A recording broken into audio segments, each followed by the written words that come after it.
Greetings! I'm Tantus Naravan Dracovin, Lord and Emperor of the Dracovin Empire, and welcome. Today we're going to get back to our discussion on Shadowrun, the 4th edition. We're going to finish up by we're going to talk about magic and how it works a little bit, and skills. I'm not going to dive into too much about magic right now. I'll do that a little later, but I'm just going to give you a basic on it and how to work with your skills. So now magic.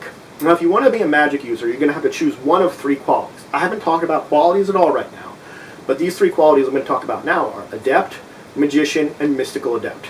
If you're an Adept, you use your magic to give yourself eternal abilities. You kind of like work like a ninja or like a monk with martial artists, that sort of thing, except you have sort of mystical powers. A Magician uses straight magic, and a Mystical Adept splits their abilities between the two of them. So they have a little bit of magic and a little bit of like ninja powers that they mix in.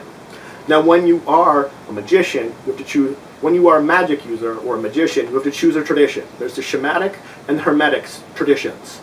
Now there are other traditions mentioned in other books, but tradition basically says a little bit about where you're coming from.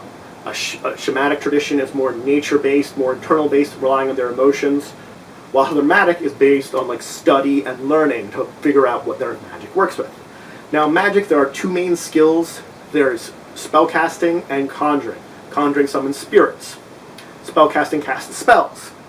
Now, when you do these abilities, you have to worry about drain. It's sort of the backlash of drawing the energy from your body, and depending on how much force you use, which is how powerful those spells or spirits you're summoning are, that depends on how much drain you get from it. The more potent the spell, the more drain you're going to get.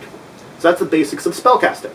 So let's talk about skills next. Now there are different types of skills. We're going to start with active skills.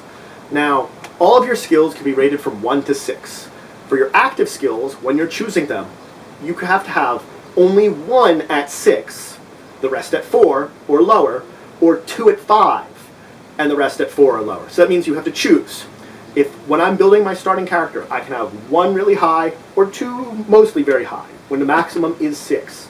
Now again, you can take a quality that you can get up to a 7 in a skill, but that's basically back in the quality area, and you'd have to look in there. Now, each rank in a skill costs you 4 build points to take. There's something else you can do with the skill. You can take a specialization for 2 build points. A specialization says it'd be one type of word that I'd add a bonus to when using. It'd be like if I have a skill in firearms, maybe I specialize in using pistols. Then I have 2 extra dice when using pistols. Now, there are some restricted skills. Like if you aren't a spellcaster, you couldn't take the summoning skill or the spellcasting skill because you don't have those abilities. And there are a few others that you have to be a certain type of character to take them. There are also skill groups which you can purchase. Now skill groups, they usually save you some. You can purchase up to rank 4 in a skill group, but it costs you 10 points per rank you take on it. Now a skill group will give you 3 or 4 skills that you rank up together. So that's the thing is, the disadvantage is maybe 1 or 2 of those skills in there you don't need. But the advantage is you can purchase them together for cheaper than if you had purchased them separately. So there might be like a survival wilderness-based skill group that would have 3 different skills in it, like navigating, surviving, and 1 other, and you might want to buy that all together because maybe you only want the 2 of them, but the other one at low cost is not a bad deal. And the thing is, with the skill group, again, you can only purchase up to 4. As soon as you break a skill group, no matter what, it's no longer part of a group. You'd have to level it up.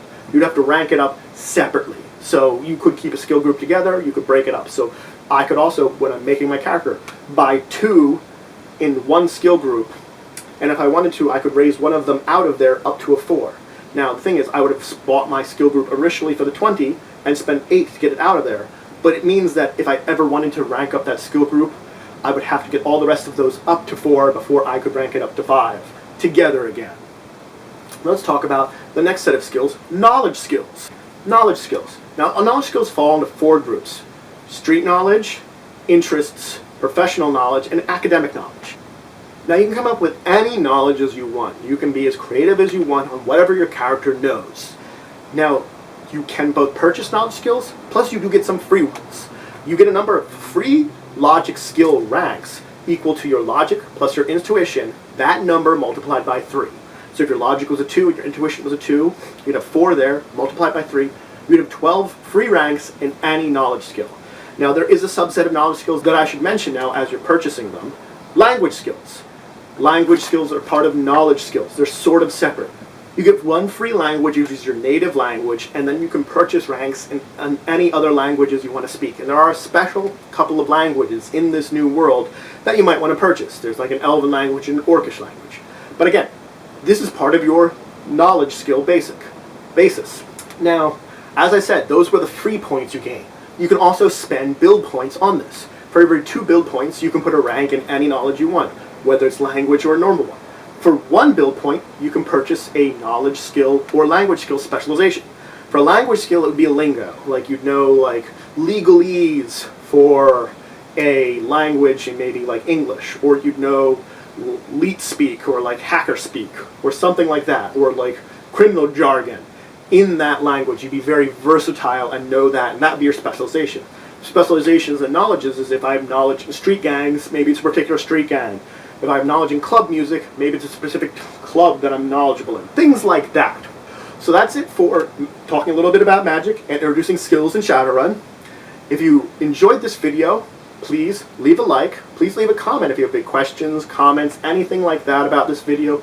Please subscribe if you already haven't. We're always looking for more citizens of the Empire.